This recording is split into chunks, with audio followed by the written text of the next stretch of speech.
The plot of Yakuza 0 is served up like a fresh bowl of udon noodles. Simmering, full of twists and turns, and satisfying to the end.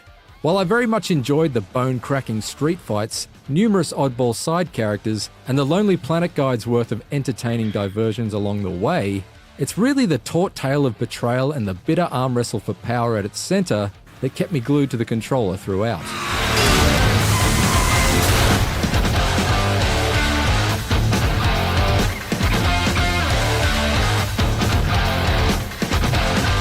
Yakuza 0 is set in 1988 and serves as an origin story for two of the series' most prominent characters, Kazuma Kiryu and Goro Majima.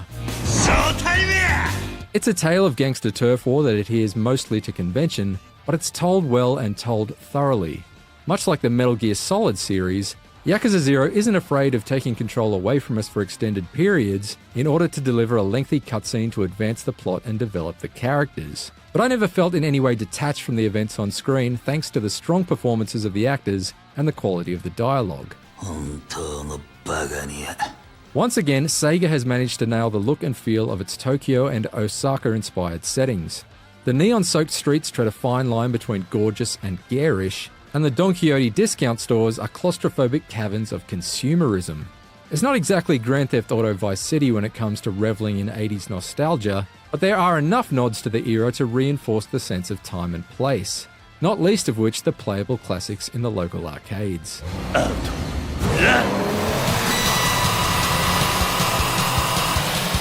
These arcade games are just the tip of the time-sinking iceberg. As is now customary for the series, Yakuza 0 always provides alluring C, D, and E options when you're on your way from A to B.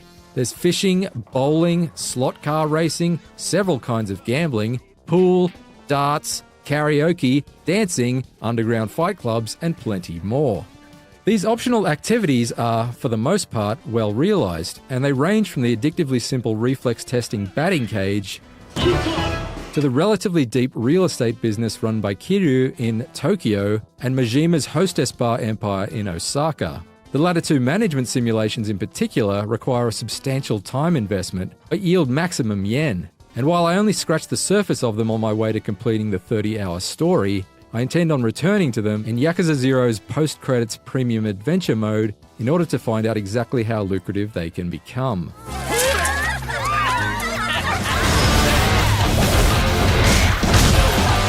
A more direct way of nabbing fistfuls of cash is by beating it out of the never-ending supply of street thugs who engage you in a scrap on sight. Kiryu and Majima each have 3 different fighting styles that can be switched between on the fly, and I relished in the ability to tailor my technique to suit each individual scenario. Yakuza 0's fighting system is wonderfully brutal, and the context-sensitive finishing moves offer an especially satisfying way to curb stomp a shoe-shaped exclamation point into an opponent's face at the end of each encounter.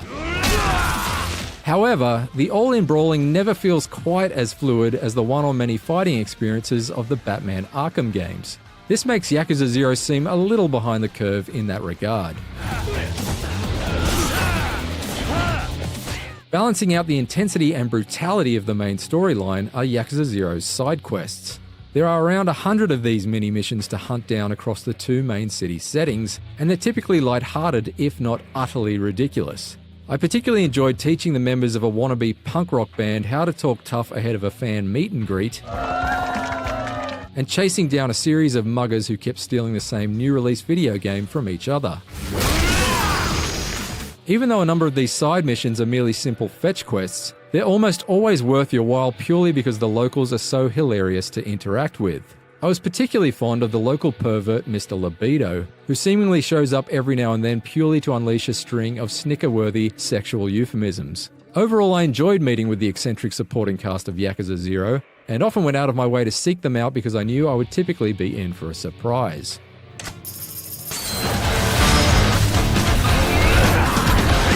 Yakuza 0 is another sprawling entry in the open world series, packed with an extraordinary amount of things to do and centered around a genuinely compelling crime story. Since it's a prequel, it's also unburdened by the series' increasingly intricate backstory, and thus far more approachable for newcomers than the last few Yakuza games. While its melee combat may lag somewhat behind modern genre standards, Yakuza 0 still hits far more than it misses and is a big and bruising outing in the Japanese underworld. For all things Yakuza 0, stick with IGN.